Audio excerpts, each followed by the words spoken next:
Alright, so we've got a Matchbox here. This is a number 42 Studebaker. Cool car. Really like these Matchbox. It's got a sliding roof here. I'm not sure exactly what that's called. Should not be too hard of a restoration here. If you look closely, these wheels are in actually pretty good condition. I'm going to try and just clean them up instead of trying to make new ones. It's really hard to find parts. It seems to, even in the last few months, gotten even harder to find parts for all the cars, including the Hot Wheels. But Matchbox has always been hard in the US, and it seems to be just getting harder and harder to find these parts. So I usually have to make my own, which comes with limited success. But the windshield here is in great shape.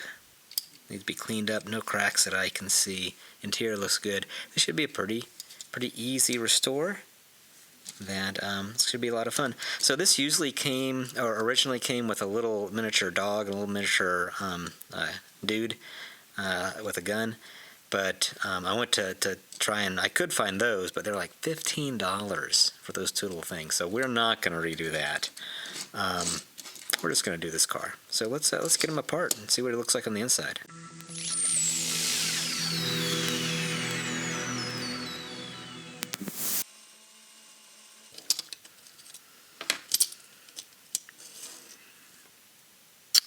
Well, that's going to be a challenge.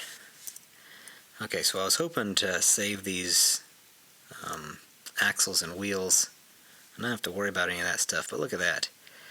They're through. So I'm going to have to figure out how to clean up this base without damaging these wheels. That's going to make it a little bit more challenging. Alright. We've got the interior. Try not to break it. Oh, it's in there. I'm going to have to... No, there, I got it. It's in excellent shape. Dirty, of course, but in excellent shape. Let's see, we've got the windshield, which is also very dirty, but in excellent shape. Nice. And then we've got the roof, which is this plastic or metal? This looks like it's metal. Okay. I thought it would be plastic. That actually makes it easier. If it was plastic, I would have had trouble getting this paint off, but since it's metal, then I can just use a regular stripper. So let's get this in the stripper tank and get these things cleaned up.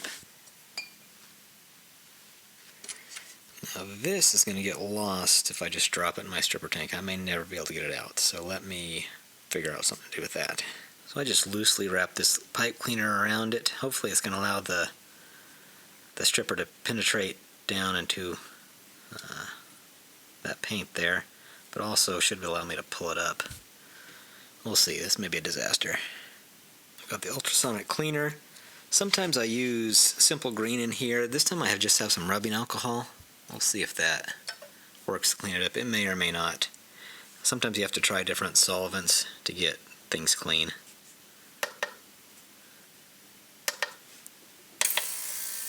So I've decided to give sulfamic acid a try with this. My hope is that it won't damage the wheels if I give it a quick dip.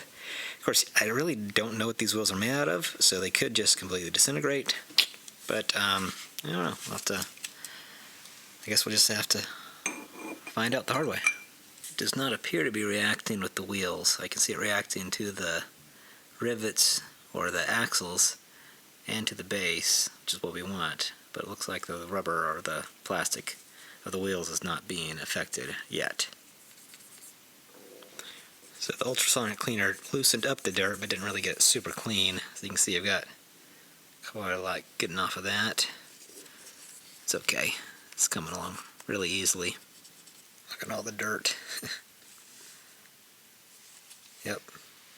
It actually looks pretty clean until I started scrubbing it. And then you see how dirty it actually was. Still got a little bit of work. Didn't see that with my naked eye, but on the camera I can see it. Same deal with the windshield. Alright, I think this is about done. Any much longer I might risk damaging the wheels.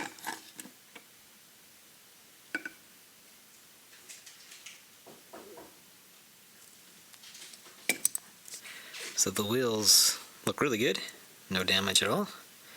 And in fact, I think that it cleaned it up a little bit. So, really pleased with how that worked. A little bit of elbow grease, and this space should be in fine shape.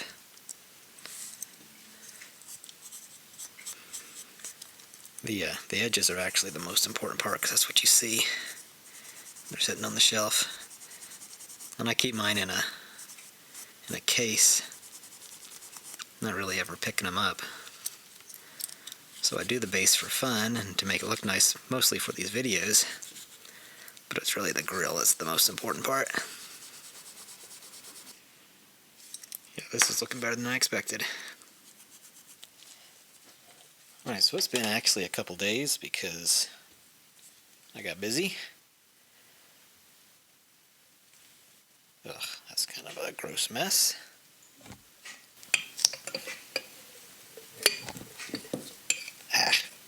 There we go. As much off as we can to get it back into the jar, because this stuff is pretty expensive. I use citrus strip. It's really a little bit less gnarly as some of the things. Still not, yeah, I wouldn't want to eat it, but yeah, it's not as bad for your health. So I'm going to go wash these off, and we'll see how good a job the stripper did. I'm always impressed by these Matchbox, especially considering the technology that they had back then. They did a great job of making their models look nice. Look at those lines. Those are great, and this is a really old model.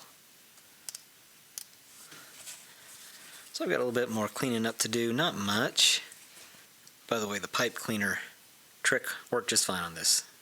The stripper got right to it, worked fine. I have a really bad habit of forgetting to drill out these posts before I paint it. And once you paint it, then you can always scratch it by doing this. So here's a tip for anyone that wants to do this themselves. Always test the screws. It's surprising how often I grab the wrong drill bit and don't realize it until I'm totally done, and it's too late. So I end up having to re-drill them or do something after the body's been painted.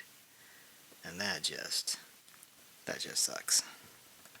So I think the body is ready for painting. We're going to start out with a white primer. We'll use Styrylrez. I'm almost out. I need to buy some more. This is really, really good stuff. Not sponsored. Wish I was. And then it's blue. So the body is a darker blue, and this roof was a light blue. And anytime you get these colors, you know, I've got pictures, and I'm going to try to match it up to the picture, but who knows if their camera or my monitor is showing the right color, so it's impossible to get the exact right color without having one here. Even if I had one here, there's no way to know if the paint isn't faded over time or been oxidized or something. So it's really very, very difficult to know what the exact color of these are. So I'm just going to get close. I'll be using Createx blue. I'll mix it with a little bit of white if I need to get for the lighter blue, and probably to get the right color of the body too. And I think that I will probably end up using this gloss, because I don't need a super high gloss. This doesn't do a super high gloss, but it does good enough to protect the paint. That's all what I want. So I think I will go paint this, and I'll be right back. The windshield's in really good shape. I think we just need to dip it in pledge. That'll make it look all nice and glossy. I won't have to sand it.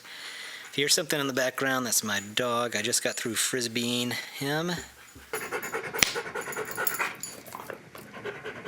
And he pants. He's a big dog. Alright. There's a lot of ways to make these windshields look nice, but pledge is the easiest, and I'm going the easy route this time. One thing you got to do is what I did, is you got to sop up the edges that might have drip marks on a paper towel. That's really the only trick to that.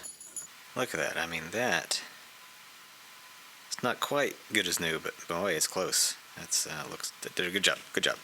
Okay, so I think we're ready to put this together. Maybe let's find out. Let's see, so that just goes in like that, I believe. I think I got it right.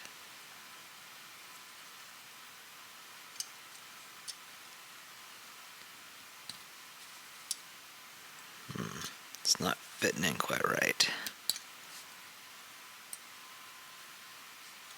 I feel like I'm doing something wrong here.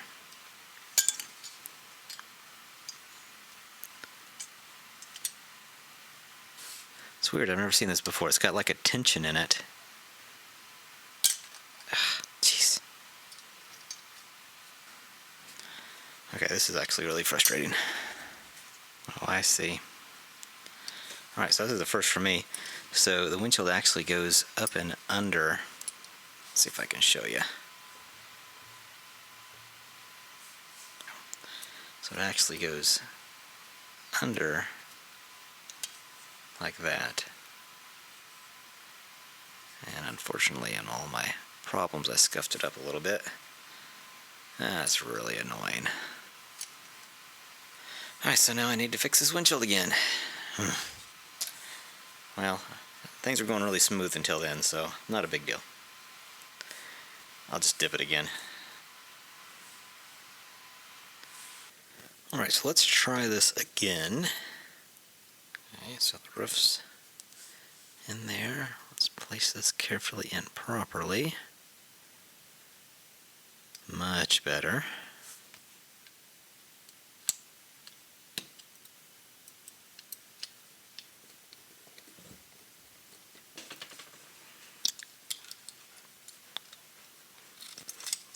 Oh, what just happened? Oh, so what just happened there is my screw heads were too big, or too small, so I need to put a washer. Sheesh, rookie moves.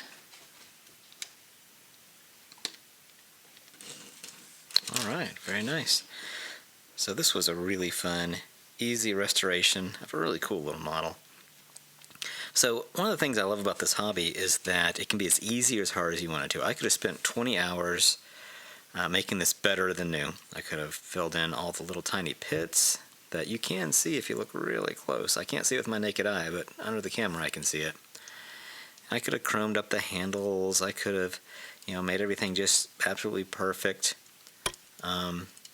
Or I could have done what I did. It took about 2 hours, very leisurely, lots of fun, low stress, and yeah, it makes it look a whole lot nicer.